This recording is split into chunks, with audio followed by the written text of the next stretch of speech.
وعن أبي هريرة رضي الله تعالى عنه قال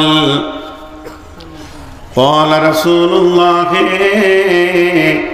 صلى الله عليه وسلم سبعة يظلهم الله في ظله يوم لا ظل إلا ظله কঠিন কিয়ামতের দিনে কোনো ছায়া থাকবে না, পাহাড় পর্বত থাকবে না, গাছপালা থাকবে না, যার ছায়াতে গিয়ে একটু জানটাকে রেস্ট নিব। আল্লাহর নবী বলছেন একটা ছায়া থাকবে, সেই ছায়াটার নাম আল্লাহর রহমতের ছায়া। পূর্ব যুগ থেকে শুনে এসেছি আরশের ছায়া, কিন্তু হালাকে সেটা সত্য হচ্ছে আল্লাহর রহমতের ছায়া। ওই ছায়াতে কিছু মানুষ জায়গা পাবে।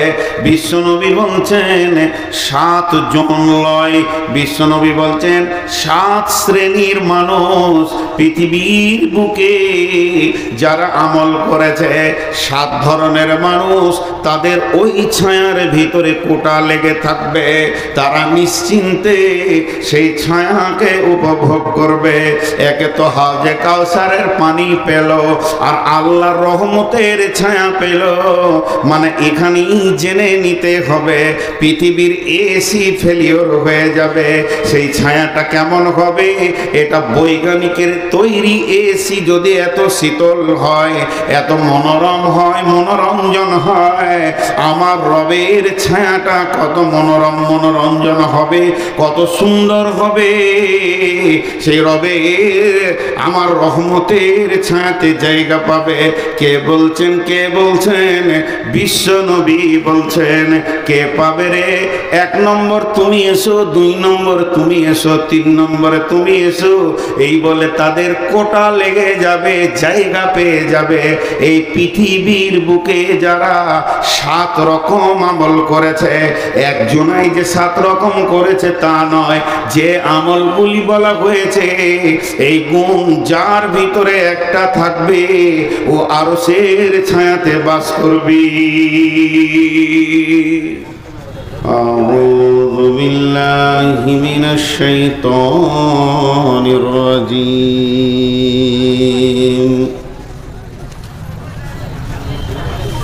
يوم ترى المؤمنين والمؤمنات يسعى نورهم بين أيديهم وبأيمانهم بشراكم اليوم جنات تجري من تحتها الأنهار وذلك هو الفوز العظيم بسم الله الرحمن الرحيم ويقولون متى هذا الوعد إن كنتم صادقين قل إنما العلم عند الله وإنما أنا نذير مبين بسم الله الرحمن الرحيم كلا سيعلمون ثم كلا سيعلمون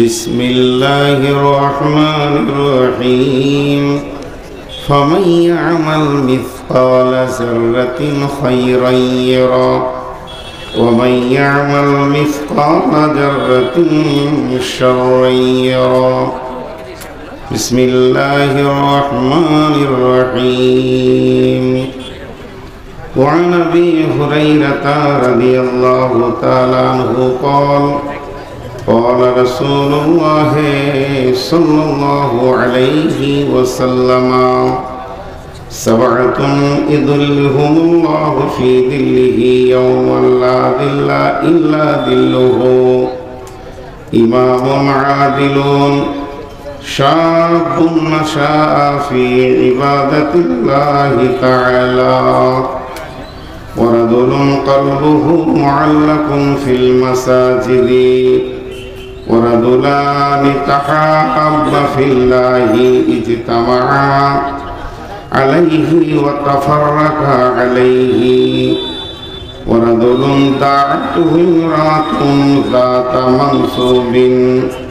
منصوب وجمال فقال إني أخاف الله ورجل تصدق بصدقته فأخفاها حتى لا تعلم شماله ما تنفق يمينه ورجل ذكر الله خاليا ففاضت عينه सुनो मोमिन मुसलमानो करी आमी निवेदन ए दुनिया फाना होबे जेनो जानो ना इसराफिल फेरेस्ता जबे सिंगार फूकिबे भावे तमाम जमीन उड़े जाबे और तो किछु रबे ना ए दुनिया फाना होबे जेनो जानो ना शोनो मोमिन मुसलमानो करी आमी निवेदन ए दुनिया फाना होबे जेनो जानो ना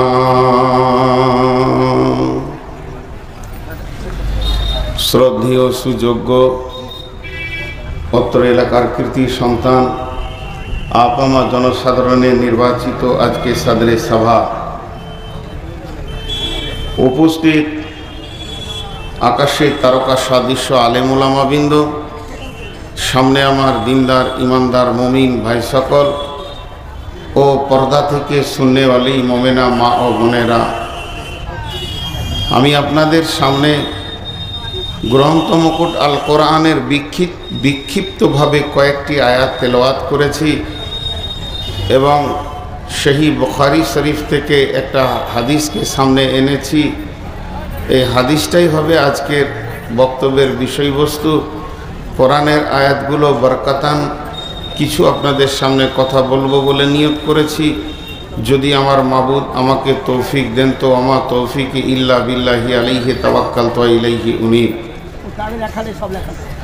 আজকের সম্মানীয় সভাপতি এবং আগত অতিথি আমরা যারাই এখানে পৌঁছেছি এক মহিলা মাদ্রাসা কেন্দ্রিক আয়োজিত মাহফিলে আমাদেরকে এনেছেন আল্লাহ আমরা সেই মহান মুনিবের দরবারে একবার শুকরিয়া করি সকলে বলি আলহামদুলিল্লাহ দরুদ ও সালাম বর্ষিত হোক আখিরি পয়গম্বর নবী মুহাম্মদুর রাসূলুল্লাহ সাল্লাল্লাহু আলাইহি সাল্লামের উপর আল্লাহুম্মা আমিন আল্লাহুম্মা সাল্লি আলাইহি আল্লাহুম্মা বারিক আলাইহি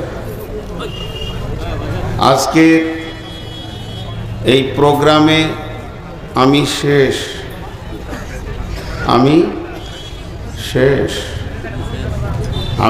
মানে বুঝছেন তো আমি শেষ একটা রোগী ডাক্তারখানায় আসে প্রথমে ল্যাবরেটরিওয়ালারা দেখে তারপরে এক্সরে ক্লিনিকওয়ালারা দেখে তারপরে ডাক্তার অপারেশন রুমে নিয়ে যায় আর ডাক্তার কাটে সেখানে 4 রকম ডাক্তার থাকে অপারেশনের ডাক্তার হার্টের ডাক্তার অক্সিজেন ডাক্তার সবাই মেজারমেন্ট করে রোগীটাকে তারপরে সেখানে সেলাই হয় বেরিয়ে আসে শেষকালে ঝাড়ুদার এসে পরিষ্কার করে আমি সেই মানটা আমি শেষ সময়ও শেষ আমার পুঁজিও শেষ তো আমি আপনাদের কাছে খুব ছোট্ট করে একটা আবেদন রাখছি যে আপনারা যারা দূরে দূরে বিক্ষিপ্ত বসে রয়েছেন একবার রসুলের কথাটা মেনে নিয়ে সুন্নতের তরিকায় জমে বসে যান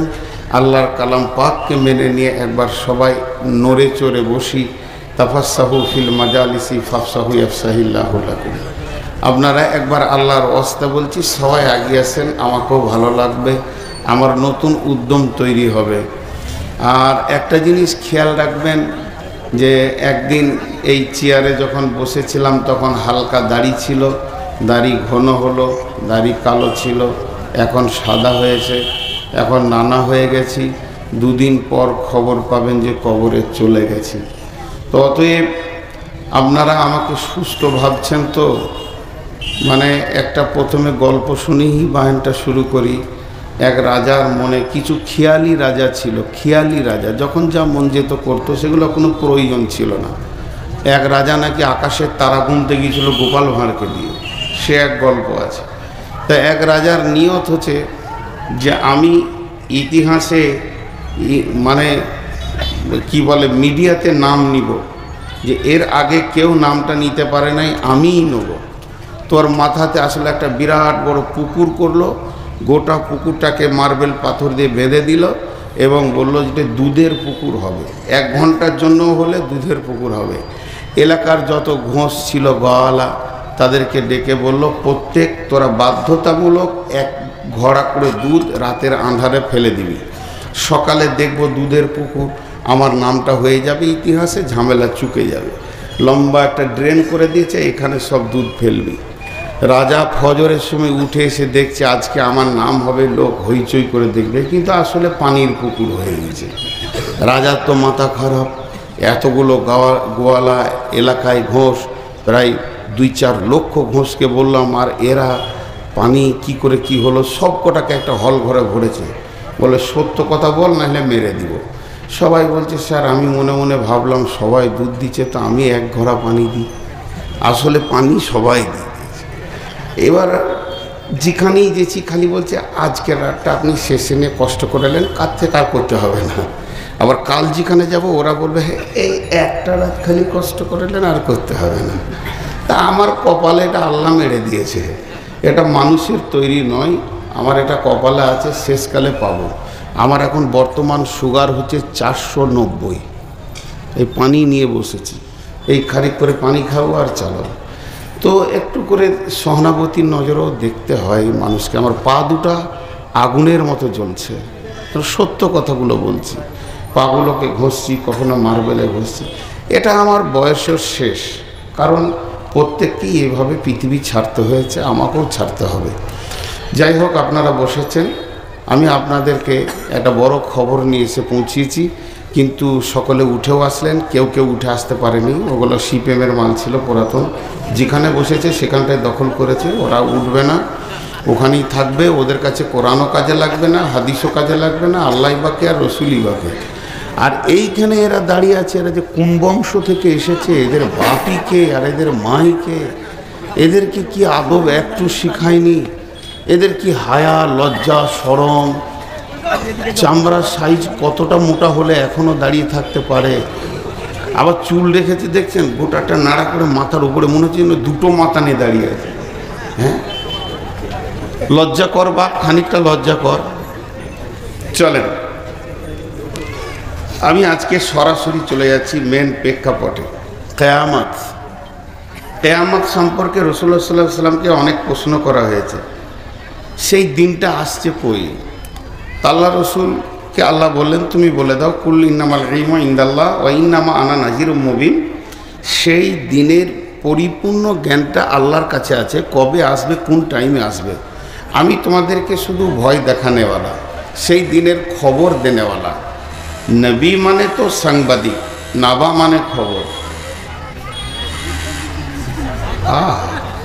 নিজের পয়সায় কিনা লয়, শ্বশুর ঘর থেকে লুটা মাল, আর বাপের কুপুত্র। কোন জায়গায় যে 100 লিটার বাড়াইতে হয় এটাও জানে না। জি, তো আমি মাত্র তোমাদেরকে ভয় দেখাতে এসেছি। আমি যতগুলো আয়াত পড়েছি সব এই ধরনের। আল্লাহ তাবারাক ওয়া তাআলা বলছেন, একদিন ক্ষুদ্রতম নেকি বা গুনাহ বহির্প্রকাশ ঘটে যাবে, জাররাতিন খায়রান ইয়ারা ওয়া জাররাতিন শাররান ইয়ারা। হযরত উমর ফারুক রাদিয়াল্লাহু তাআলা আনহু রাত্রিতে অন্ধকারে সফর করছিলেন, সাথে অনেক সঙ্গী ছিলেন সফরের সাথী। তো হযরত উমর হঠাৎ বলে ফেললেন আঁধারের ভিতরে যে, কেউ এমন আছো যে আমাকে একটা কোরআনের আয়াত শোনাবে, যে আয়াতটা শুনলে আমার দিলটা আল্লাহর ভয়ে কেঁপে উঠবে, ভাইব্রেশন সৃষ্টি হবে। তো পেছন দিক থেকে সাউন্ডটা আসছে, আঁধারে, কে তা নয়। বিসমিল্লাহির রহমানির রহিম। ফামান ইয়ামাল মিসকালা যাররাতিন খায়রান ইয়ারা ومن يعمل مثقال ذرة شرا يره। উমারকে খিতাব করে বলা হচ্ছে, তো তর্জমাটা এরকম হবে, উমার রে,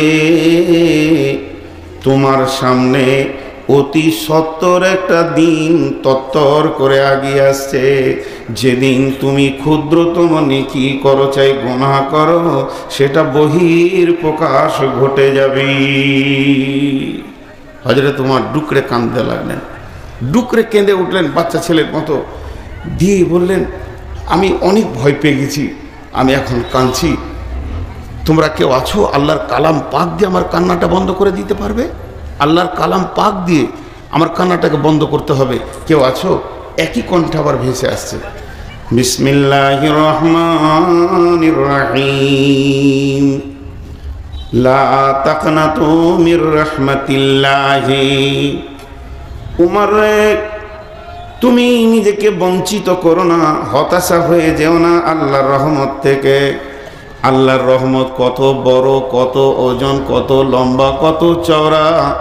সারা বিশ্ববাসী যদি নেকি ছেড়ে দিয়ে একসঙ্গে গোনাতে নেমে যায়, আসমান জমিটা যদি গোনাতে ভরে দেয়, আর একবার যদি আল্লাহ রহমতের নজরে তাকায়, সমস্ত ইমানদার বেঈমান জান্নাতের ফায়সালা পাবে। অতএব হে ওমর, তুমি আল্লাহর রহমত থেকে নিজেকে বঞ্চিত করিও না।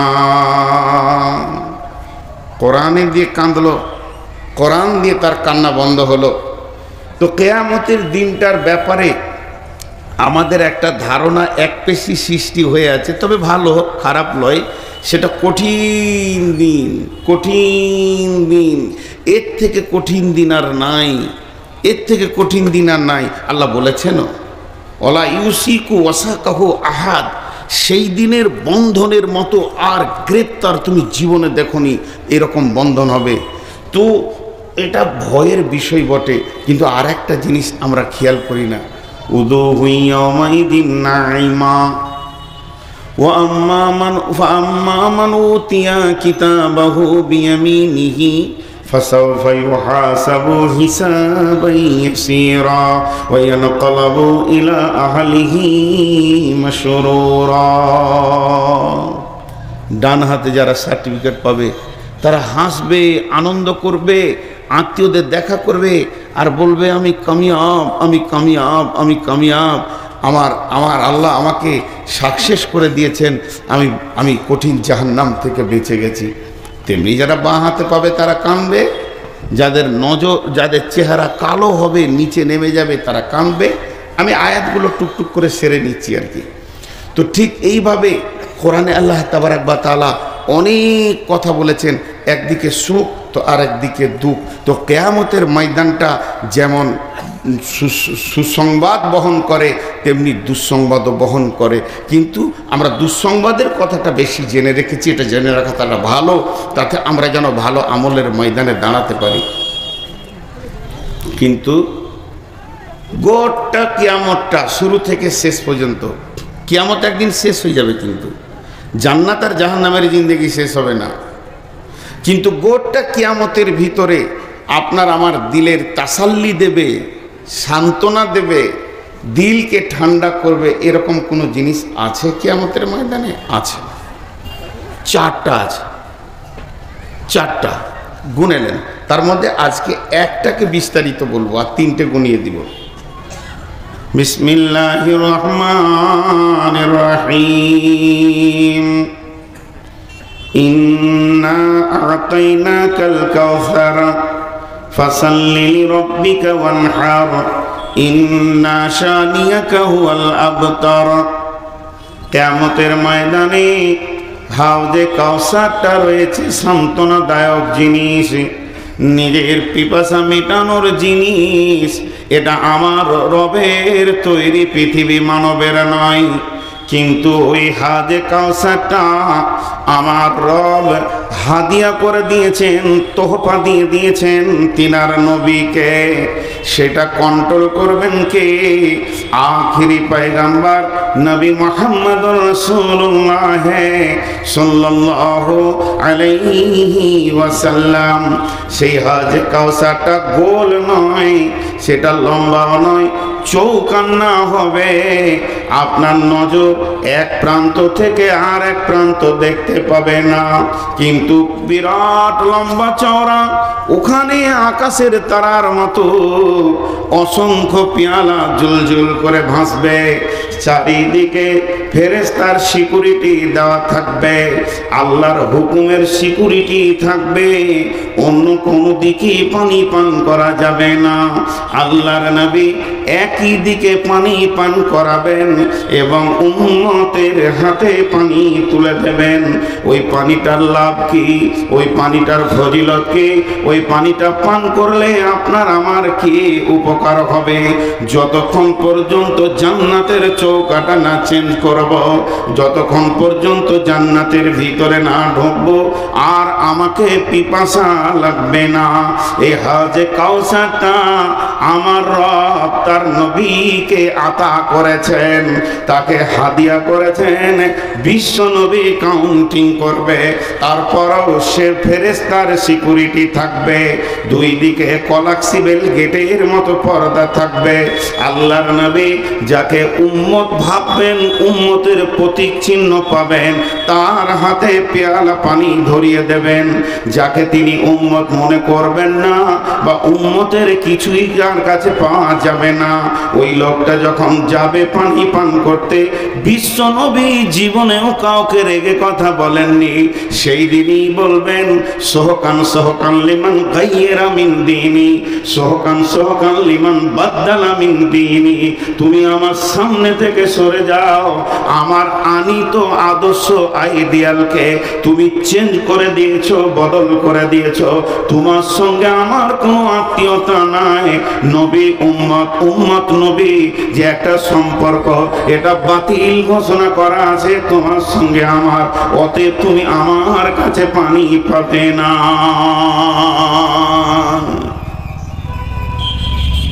এখন তো পাসপোর্ট মোবাইলে হচ্ছে, ঘরে বসে বসে ফর্ম ফিল আপ করে দেবেন। এক যুগে কলকাতায় যে ফর্ম ফিল আপ করতে হতো, সেই যুগে পাসপোর্ট করেছি। তো জানলাতে দাঁড়িয়ে আছি, একটা নামের ভুল হয়েছে, খালি হর্ষটা বেঁকা হয়েছে, একটার সাথে একটা মিলছে না। তো ভিতরে যে কোন ফেরেশতা আছে, ও বলছে তোর এটা মেল হয়নি। তা আমি বলছি স্যার আর একটা ফিল আপ করি। তার আগে দুদিকে দুটো পুলিশ বলছে হট তোর হয়ে গেছে। ও ভাবলে না যে লোকটা কত কষ্ট করে এসেছে বর্ধমান থেকে। আবার দ্বিতীয় সপ্তাহে গেলাম লাইন দিয়ে। তো ঠিক আল্লাহর রসুলের নারাজি সংবাদটা পাবে তো জাহান্নামের ফেরেশতার ছাপ্পা মারবে, হট তোর হয়ে গেছে। আল্লাহ বহু বেয়াদবি দুনিয়াতে করে নিয়েছো, আর বেয়াদবি তোমাকে করতে দিব না। একটা জি, যারা রসুলের উম্মত, আমরা দাবিতে 16 আনা যে আমরা রসুলের উম্মত, কিন্তু যদি নবী মুহাম্মদ সাল্লাল্লাহু আলাইহি সাল্লাম নামে একটা গেট তৈরি করা হয়, যেরকম এয়ারপোর্টে ইমিগ্রেশনের গেট আছে, আপনি ঢুকবেন তো ঠিক কিছু নাই, টিক টিক টিক টিক মাল আছে, ধরা পড়ে গেল। তো গেটটাকে তৈরি করেছে যে মালগুলো পারচার করা যাবে না, সেই মালের উপরে তাদের এমনভাবে সাজানো আছে আপনি পার করতে পারবেন না। যদি ওই রকম হতো যেখানে একটা গেট আছে, যে উম্মত হবে পেরিয়ে যাবে, সাউন্ড হবে না, আর যে উম্মতের বাইরে টিক টিক করবে, তা আমরা একটাও পেরোতে পারতাম না।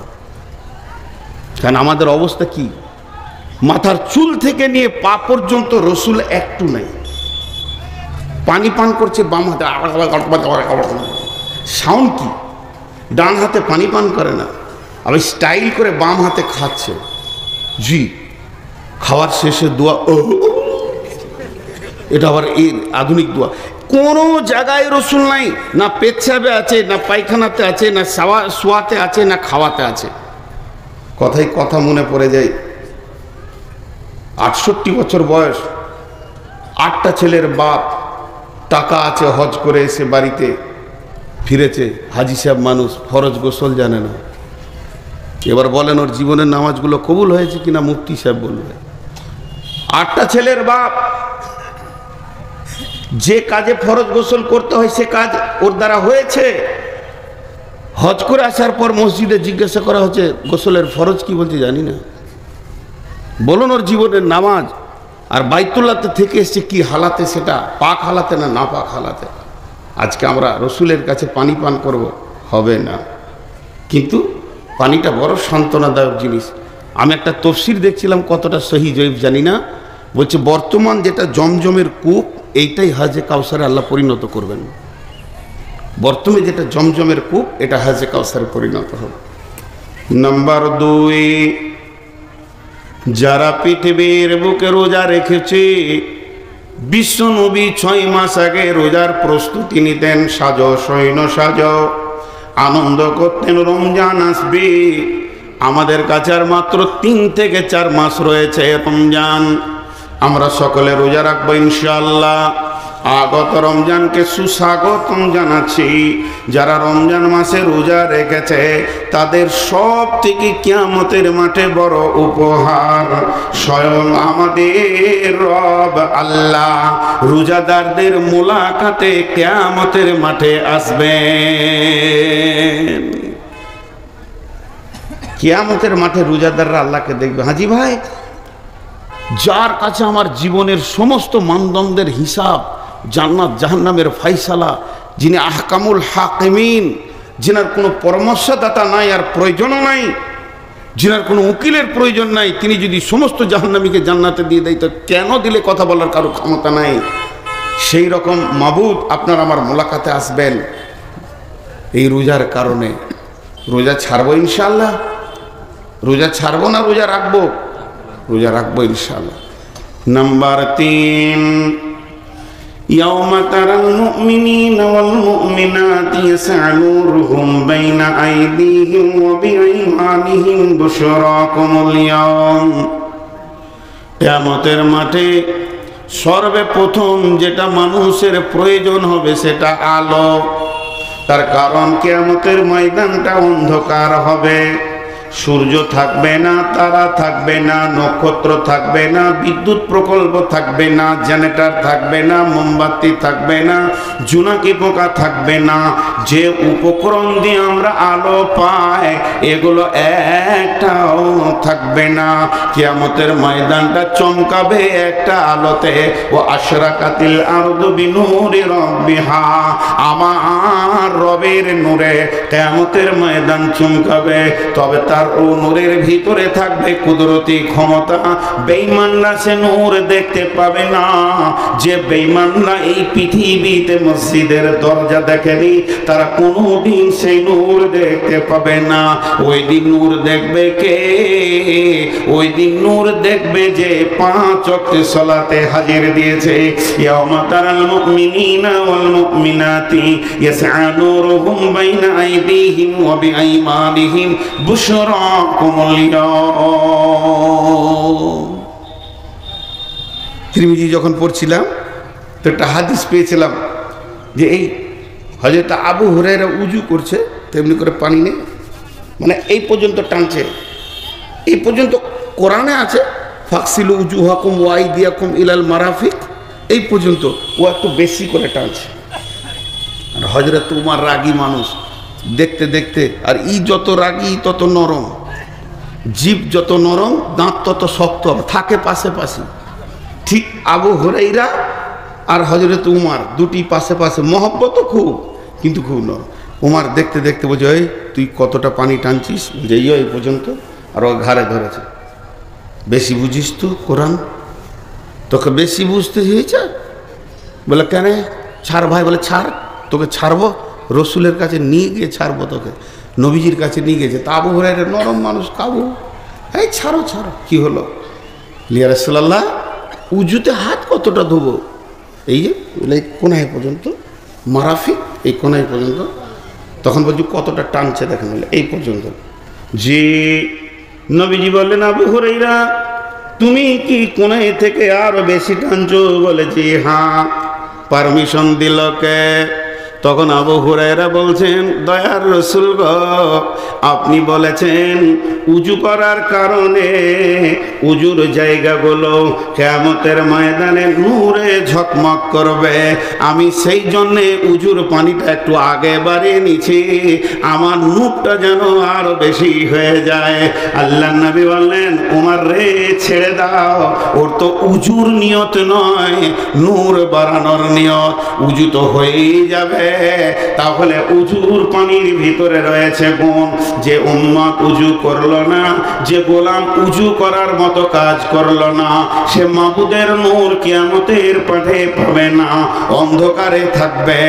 কিন্তু যারা নামাজ রোজা করেছে, ও আশরাকাতিল আরদু বিনূরি রাব্বিহা, আমাদের রবের নূরের তাজাল্লিতে কিয়ামতের ময়দান ঝকমক করবে।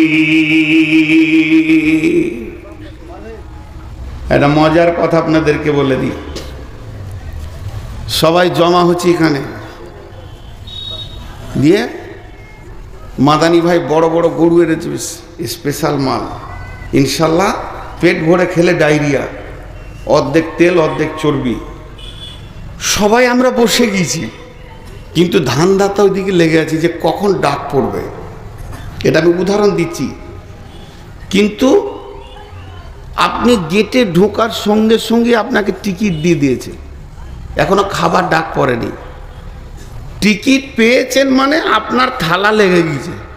কথাটা বুঝাতে পারলাম তো? কিয়ামতের মাঠে আপনি যখন উঠবেন, এখন বিচার হবে, ফায়সালা হবে, কিন্তু যদি আপনার উজুর জায়গাতে নূর লেগে গেছে মানে আপনি বুঝলেন যে কাজ হয়ে গেছে। কোরআন বলছে এটা, ইয়াউমা তাবিয়াদ্দু উজুহু ওয়া তাসওয়াদ্দু উজুহু فأما الذين ابيضت وجوههم ففي رحمة الله هم فيها خالدون। সেই কিয়ামতের দিনে কিছু চেহারাতে নূরে ঝকমক করবে, আর কিছু চেহারা কালো হবে। তবে যাদের চেহারাতে নূর লেগে যাবে, হিসাবের আগে তুমি বুঝে নাও তুমি আল্লাহর রহমতের আয়াতভুক্ত চলে এসেছো, তোমার আর চিন্তা নাই।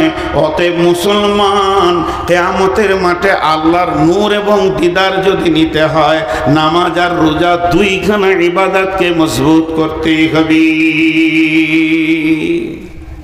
চারটা সান্ত্বনাদায়ক জিনিস বলেছি, তার মধ্যে তিনটে বলা হলো। একটা হচ্ছে কাউসারের পানি, একটা আল্লাহর দিদার, আর একটা হলো আল্লাহর নূরের তাজাল্লির জ্যোতি। তিনটে বলা হলো, একটা বাকি আছে, এইটাই বিস্তারিত বলবো। আর একটা কি আছে? মনের সান্ত্বনা, দিলের তাসাল্লি দেওয়ার মতো। থাকবো কোথা? গাছ থাকবে না, পালা থাকবে না, ছাদ থাকবে না, মাথার উপরে সূর্য থাকবে, মাটি তাঁতা করে তামার মতো জ্বলবে। কিয়ামত এই মাটিতেই হবে, যেটাতে আমরা বসে আছি, এই জমিনেই কিয়ামত হবে। তাহলে যাব কোথা? নদী নাই, নালা নাই, পুকুর নাই। এক কথায় বুঝলেন, এই রুটি মা বোনেরা যে রুটি সেঁকে খোলাটা, ওই রকম গোল পৃথিবীটা একটা খোলার মতো হয়ে যাবে। উঁচু নিচু, আপার ডিপার, পাহাড় পর্বত, নদী খাল বিল কিচ্ছু থাকবে না। 40 বছর পৃথিবীটা শূন্য অবস্থায় পড়ে থাকবে। অনুফিকা ফিসসুরি ফাসিকা মান ফিস সামাওয়াতি ওয়া মান ফিল আরদি ইল্লা মান শাআল্লাহ সুম্মা নুফিকা ফিহি উকরা। যখন দ্বিতীয় সুর ফোঁকা হবে, এই মধ্যখানে 40 বছর একদম খয়লান হয়ে যাবে। দাঁড়াবো কোথায়? ছায়া তো নাই, ঘামে ডুববে মানুষ, বিকট চিৎকার করবে, কিন্তু মত হবে না। দাঁড়াবো কোথায়? একটা ছায়া থাকবে, মাত্র একটি ছায়া। আল্লাহ নবী বলছেন, এটাই আমার বক্তব্য আজকে। ওয়া নবী হুরায়রা রাদিয়াল্লাহু তাআলা আনহু قال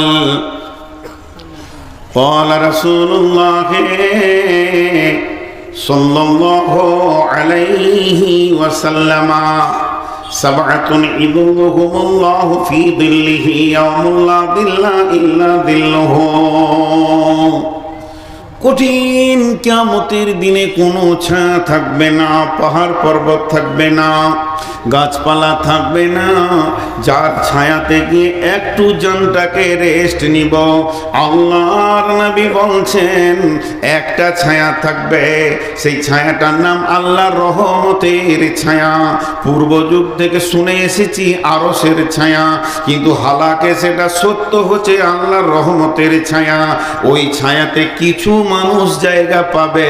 বিশ্বনবী বলছেন 7 জন লয়, বিশ্বনবী বলছেন 7 শ্রেণীর মানুষ পৃথিবীর বুকে যারা আমল করেছে, 7 ধরনের মানুষ তাদের ওই ছায়ার ভিতরে কোটা লেগে থাকবে। তারা নিশ্চিন্তে সেই ছায়াকে উপভোগ করবে। একে তো হাউজে কাউসারের পানি পেল, আর আল্লাহর রহমতের ছায়া পেল। মানে এখানেই জেনে নিতে হবে পৃথিবীর এসি ফেলিওর হয়ে যাবে। সেই ছায়াটা কেমন হবে? এটা বৈজ্ঞানিকের তৈরি এসি যদি এত শীতল হয়, এত মনোরম হয়, মনোরঞ্জন হয়, আমার রবের ছায়াটা কত মনোরম মনোরঞ্জন হবে, কত সুন্দর হবে। সেই রবের আমার রহমতের ছায়াতে জায়গা পাবে। কে বলছেন? কে বলছেন? বিশ্ব নবী বলছেন। কে পাবে রে? 1 নম্বর তুমি এসো, 2 নম্বর তুমি এসো, 3 নম্বরে তুমি এসো, এই বলে তাদের কোটা লেগে যাবে, জায়গা পেয়ে যাবে। এই পৃথিবীর বুকে যারা 7 রকম আমল করেছে, একজনাই যে 7 রকম করেছে তা নয়। যে আমলগুলি বলা হয়েছে, এই গুণ যার ভিতরে একটা থাকবে, ও আরশের ছায়াতে বাস করবি।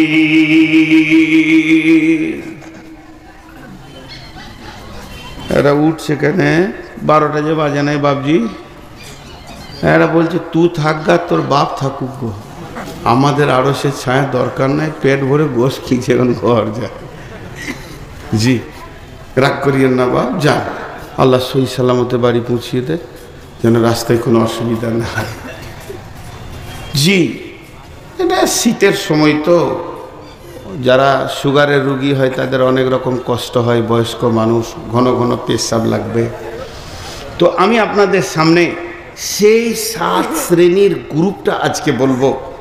কিয়ামতের মাঠে যে সবটাই জান জ্বলে যাবে তা নয়, অনেক সান্ত্বনাদায়ক জিনিস আছে যেগুলোকে আপনাকে আমাকে গ্রহণ করে নিতে হবে।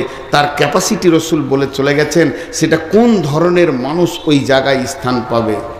নাম্বার 1, জি ছেড়ে দিব? আমি তো ওইটাই খুঁজছি খালি, যে কোনো বাহানায় যদি ছাড়া যায়। জি বাবজি, নাম্বার 1 ইমামুন আদিলুন। কথাটা ছোট কিন্তু কাজটা বিরাট বড়। ইমামুন আদিলুন, ন্যায় বিচার করনে ওয়ালা। পৃথিবীতে যে ন্যায় বিচার করেছে, ওই বিচারক যে অন্যায় বিচার করেনি, নিজের আত্মীয় পার্টির লোক, নিজের পাড়ার লোক, গ্রামের লোক এইরকম ভেবে কথা বলেনি, কঠিন কিয়ামতকে সামনে রেখে কথা বলেছে, হক কথা বলেছেন, ওই ব্যক্তিটা ওই রহমতের ছায়াতে থাকবি। জি, বিশ্বনবী মক্কা বিজয় করলেন, প্রধানমন্ত্রী হলেন। ইহুদিদের এক মেয়ে চুরি করে ধরা খেয়েছে, ফায়সালা হচ্ছে তার হাত কাটতে হবে। যখন এ ফায়সালা এসে গেল, ইহুদিরা এসে বললেন, ইয়া রাসূলুল্লাহ, আমরা এখনো ইসলাম মানিনি, কোরআন মানিনি, তবে কোরআনের বিচার কেন নেব? আমাদের বিচারটা তৌরাত থেকে করে দিতে হবে, যেহেতু আমরা তৌরাতের আওতাভুক্ত নিজের জীবন চালাচ্ছি। কিন্তু তাদের জানা ছিল না, আল্লাহর নবী একজন সাহাবীকে তৌরাতের পণ্ডিত করে নিয়েছিলেন, হাফিজ করে নিয়েছিলেন। নবীজি বললেন, ঠিক আছে, যাও তোমরা তৌরাতের পণ্ডিত নিয়ে এসো এবং মুজরিমকে নিয়ে এসো। তারা সেখানে এসে হাজির হলো। তারা তাদের হাফেজগুলোকে বলতে বলতে এলো, তোদেরকে কিছু টাকা দেওয়া হবে, যে জায়গায় হাত কাটার কথা আছে ওই শব্দটাকে চেঞ্জ করে দিয়ে ওই শব্দটাকে বাদ দিয়ে লাফিয়ে তুই পড়ে নিবি, তাইলে আমার মেয়ের হাত কাটাটা বন্ধ হয়ে যাবে। সম্ভ্রান্ত ঘরের মেয়ে, এবার তারা সেই রকম টাকা হাফেজ তারা এসেছে। নবীজি বললেন, বলো চুরির শাস্তি কি তওরাতে আছে? ও পড়তে পড়তে ওই জায়গাটা যখন টপকে দিছে, আমাদের সাহাবীদের ভিতরে যে হাফেজ ছিল বললে, দাঁড়িয়ে যা, দুটো শব্দ বাদ করে দিলি, এটা করা যাবে না, মেয়েটির হাত কাটা হয়েছে। বন্ধুরা আমার, তখনই বিশ্বনবী বলেছিলেন, ওয়ালাউ কানা বিনতি ফাতিমাতা, এই জায়গায় যদি আমার মেয়ে ফাতেমা হতো, তা আমি নবী মুহাম্মদ সাল্লাল্লাহু আলাইহি সাল্লাম নিজের হাতে তার হাত কেটে দিতাম। জি ভাই, এখন ন্যায় বিচার পাওয়া যাচ্ছে পৃথিবীতে? জি, আফসোসের কথা কটা বলবো। রসুল বলছেন, সাদাল কাবিলাতা ফাসিকুহুম জাইমাল কওমি আরদুলহুম ওয়া উকরিমার রাজুলু মাখাফাতাস সারহি জাহারাতিল কায়নাতু ওয়াল মাজিফু। এমন একটা জামানা আসবে রে, গায়ের নেতা হবে চোর, লম্পট, লুচ্চা, দাগাবাজ, বেঈমানেরা। বিচার করবে কে? মাতাল, লুটেরা, সুদারু, জুয়ারি। আর গোটা দুনিয়াকে লুটে মেরে পঞ্চায়েতের মাল মেরে খেয়েছে, এরাই আবার গায়ের বিচারক হবি। চলছে কি চলছে না? এতগুলো লোক চুপ করে আছে, আমাকে ডাকছে, যান যান যান। ও বিচারাকে ঘুম লাগছে, চোখ চলছে। আপনি, আমি বলেছি ভাই আমি শেষ, আমি শেষ, দিনও শেষ, সময়ও শেষ, আমি হার নাই, আমি শেষ। তো জি, একটা জিনিস খেয়াল করেন যে আজকে বিচার কি চলছে। আল্লাহ রসুল আফসোস করেছেন একটা বিষয়ে, দুটি বিষয় আফসোস করলেন। তো সাহাবীরা বলছেন, রাসূলুল্লাহ আপনি আফসোস করছেন দেখতে পাবেন না তার জন্য? বলছি, জি না, আমি দেখতে পাবো না এর জন্য আফসোস করিনি, আমার উম্মত দেখতে পাবে এর জন্য আফসোস করছি। গায়ের লেজের মতো তাদের কাছে চাবুক থাকবে, বিচার হবে, আদালত চলবে, প্রতিদিন কোর্ট চলবে, থানা চলবে, মার চলবে, চাবুক চলবে, জেলে ভরা হবে, সেলে দেওয়া হবে। কিন্তু আফসোসের কথা এটাই, দোষী ব্যক্তি গায়ে হাওয়া দিয়ে ঘুরবে, আর নির্দোষী জেলে বসে বসে মার খাবি। চলছে না? কথা বলে না? আল্লাহ কি বললেন কোরআনে? ওয়ালা তাকরাবু মালাল ইয়াতীমি ইল্লা বিল্লাতী হিয়া আহসান হাত্তা ইয়াবলুগা শুদ্দাহু ওয়াফুল কাইলা ওয়াল মিজানা লা নুকাল্লিফু নাফসান ইল্লা উসাহা ওয়া ইযা কুলতুম ফা'দিলু ওয়া ইযা কুলতুম ফা'দিলু ওয়া ইযা কুলতুম ফা'দিলু ওয়ালাউ কানা দা কুরবা। তুমি যখন বিচারে বসবে, সাক্ষী দেবে, তো ন্যায় কথা বলবে, যদিও তোমার নিকট আত্মীয় হয়। একটা ছেলে 4 চাকা গাড়িতে লাগিয়ে দিয়েছে মোটরসাইকেল, এইখানে উদাহরণ দিচ্ছি আপনাদের বরজুমলাতে। আর গাড়িটা আসছে কোথা থেকে? পাকুর থেকে। সে গরিবের বাচ্চা বিচারাকে 400 টাকা দিয়ে বলেছে মালটা ঢেলে দিয়ে আজকে ঘুরে এসে খাবি, পেট তার চুঁ চুঁ করছে। আর যে টোটোওয়ালাদের অত্যাচার চলছে রোডে, আল্লাহ মাফ করো, এ যে করোনা ভাইরাসের তো কঠিন ভাইরাস। 4 চাকা নিয়ে চলা যে কত কঠিন। আমি ড্রাইভারকে বলি, টোটো দেখে সাবধান হবি, এলপি গাড়ি দেখে সাবধান হতে হবে না, তাদের ঠিক আছে, কিন্তু এদের কোনো ঠিক নেই। একটা প্যাসেঞ্জার দেখে নিয়েছে, ভ্রম করে ব্রেক করে দিলে, ওই বাড়ি থেকে আসছে, ও এইখান থেকে ব্রেক করে এমনি করছে, যাবে নাকি? তার মানে যে চেপে আছে সেই নালীলা পড়ছে, জানাজা পাবে না, এদের যা চরিত্র আর কি। তো ন্যায় বিচারের ব্যাপারে আমি আপনাদের সামনে যেটা বলছি, যে একটা গাড়িকে টোটোতে লাগিয়ে দিয়েছে, এলপি গাড়িতে। দোষ টোটোওয়ালার, অন্যায় এর। বেলাইনে ছিল, ওটা বড় গাড়ি একটু লেগেছে, তো এর একটা চাকা চলে গিয়েছে, ভেঙে গিয়েছে। এখন ওকে কলার ধরে নেমে মারছে, চলছে মার। ও মারতে মারতে ওর বন্ধু এসে বলছে, তাহলে আমি অনেকদিন মাস্তানি দেখানি, তো চুলটা হিলিয়ে দিয়ে ও মারলে। এখন মানে বর্তমান যুবকদের একটা ভাইরাস, লম্বা চুল আর খালি মাথাটা এমনি করছে, আর হাতটা খালি এমনি করছে, হাতটা খালি এমনি করছে। আজকে টোটোতে এলাম 53 থেকে 54 বার খালি এইখানে আস্তে আস্তে হাতটা এমনি করছে। আমি, তুমি খুব কষ্টে আছো বলো, আজাব চলছে তোমার। হ্যাঁ, তো চুলের উপরে এবারে এই মার ধর করে ওকে করে দিলে। কিন্তু একদিন ন্যায় বিচার হবে। তো এবার বিচার চলছে, টোটোওয়ালা জোরে গলা বলছে, কি ভেবেছিস? কিন্তু আসলে গাড়িটা ছিল কোম্পানির। টোটোওয়ালাকে খবর নাই। যখন ওর ড্রাইভারের নাক দিয়ে রক্ত আর রক্ত, ভিডিও কল করে দেখিয়েছে, কোম্পানির মাথা গরম। ওদের ইন্স্যুরেন্স করা থাকে 23 লক্ষ, 40 লক্ষ, 5 কোটি, 15 কোটি, 16 কোটি। জি, শিল্প ব্যাংকে শুধু অ্যাকাউন্ট খুলতে গেলে 10 কোটি টাকা লাগে, অ্যাকাউন্ট খুলতে, রানিং করতে। তো সেই রকম তারা বড় কোম্পানি, মনে রাগ হয়েছে, 4খানা কেস ঢুকেছে। মাল লুট, টাকা পয়সা লুট, মাল নষ্ট, 13 লক্ষ টাকার মাল ক্ষতি দিয়ে দিয়েছে। 4খানা কেস একদম কলকাতায় মেরেছে, লালবাজারে। ওখান থেকে খবর আসছে লালগোলায়, আসামি তুলো। রাত 3টের সময় পুলিশ এসে টোটোওয়ালার ঘর ঘেরে টেনে বার করছে। কি হলো? বলে এতগুলা কেস আছে, চোর। ঠান্ডা ঠান্ডা মানে ওরা গোষ্ঠী পর্যন্ত ঠান্ডা। অঙ্ক করে 3 লাখ টাকার ঘর বাড়ি নাই, কিন্তু মাস্তানি করেছে। বহু ঘটনা এরকম ঘটেছে, চটপট করে তার ঘরে হাত দিতে যেন না।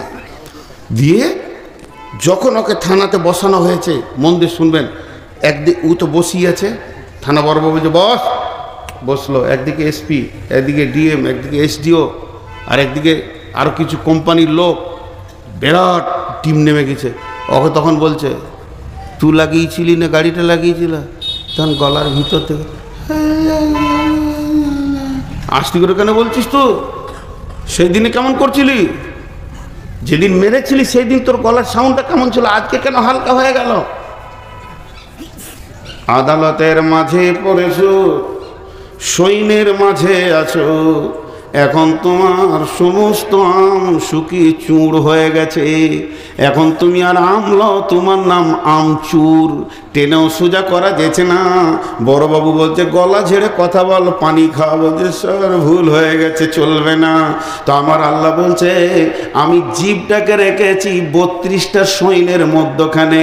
2টি সিবিআই কাস্টম তার উপরে আছে, 2টা সিআইডি রয়েছে, এই দিকে 2টা কাস্টম অফিস তাকে ঘেরে রেখেছে।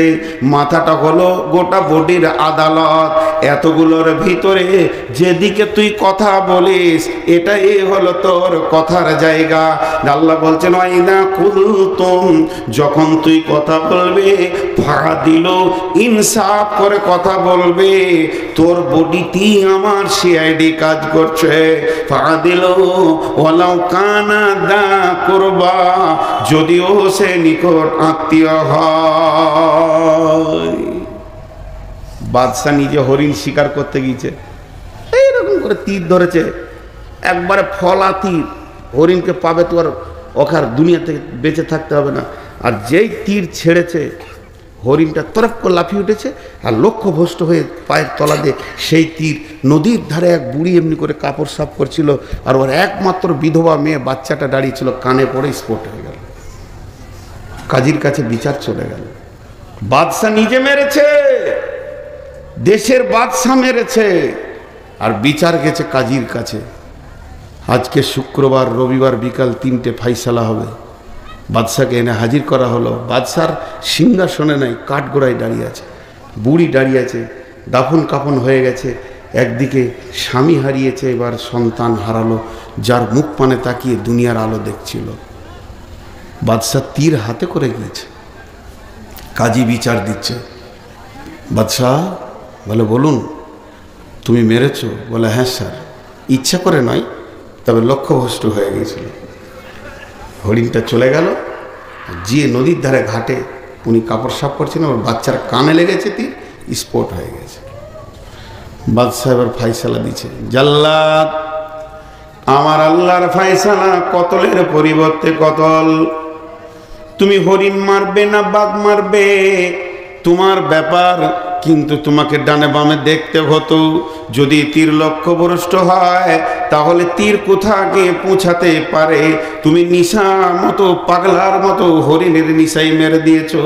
অতএব হে জাল্লাদ, তুমি ওই বাদশার গর্দনকে উড়িয়ে দাও। বাদশা তীর তাকে ধরলো, ধরে এইভাবে টান দিয়ে নিশান করে কাজীকে বলছে, কাজী রে, আজকেও আমি তীরটা এনেছিলাম, যদি আমার পানে মুখ পানে তাকিয়ে তুমি অন্যায় বিচার করতে, আর একটা মার্ডার আমি করতাম, কারণ আমি তীর হাতে করে কাঠগড়ায় উঠেছি, এই জন্যে অন্যায় বিচার আমি দেশে মেনে নিতে পারবো না, আমার গর্দন চলে যাক কিন্তু ন্যায় বিচার হয়ে যাক। বুড়ি তখন এই কাঠগড়া থেকে কাঁদতে শুরু করেছে, কাজী সাহেব, এটা তো আমার মুজরিম, আমি যদি মাফ করে দিই বাদশাকে আপনি কি করবেন? বলে, আপনি মাফ করলে মাফ হবে। কাজী সাহেব, আমি ওকেই মাফ করে দিলাম, একটা সন্তান হারিয়েছি, এটার মায়ের কোল যেন আর খালি না হয়। বাদশা ধরে এসে বুড়িকে জড়িয়ে ধরে বলছে, মা, তোমার যে সন্তান মাটিতে শুয়ে গেছে ওটাকে আমাকেই মনে করে নিয়ে তুমি আমার কাছে বাকি জীবনটা কাটিয়ে নাও। আল্লাহ বলছে, আরো সে নিচে ছায়া নিবি। আজকে একবার বিচারে বসে দেখবেন, কেন বিচার শুনতেই বিরক্ত লাগবে, বিচার শুনতেই বিরক্ত লাগবে। হ্যাঁ, একটা সাইকেলে অ্যাক্সিডেন্ট হয়েছে, মোটর সাইকেলের সাথে কাদা ছিল, কাদাতে স্লিপ করে গিয়েছে মোটর সাইকেলটা, সাইকেলের উপর পড়ে গিয়েছে, সাইকেলটা ভেঙে গেছে। মোটর সাইকেলওয়ালাও তৃণমূল, সাইকেলওয়ালাও তৃণমূল, কিন্তু যার ঘরের সামনে কাদা সে সিপিএম। বিচার হচ্ছে, কাদা করেছিল কেন, টাকা ওকেই 10,000 লাগবে।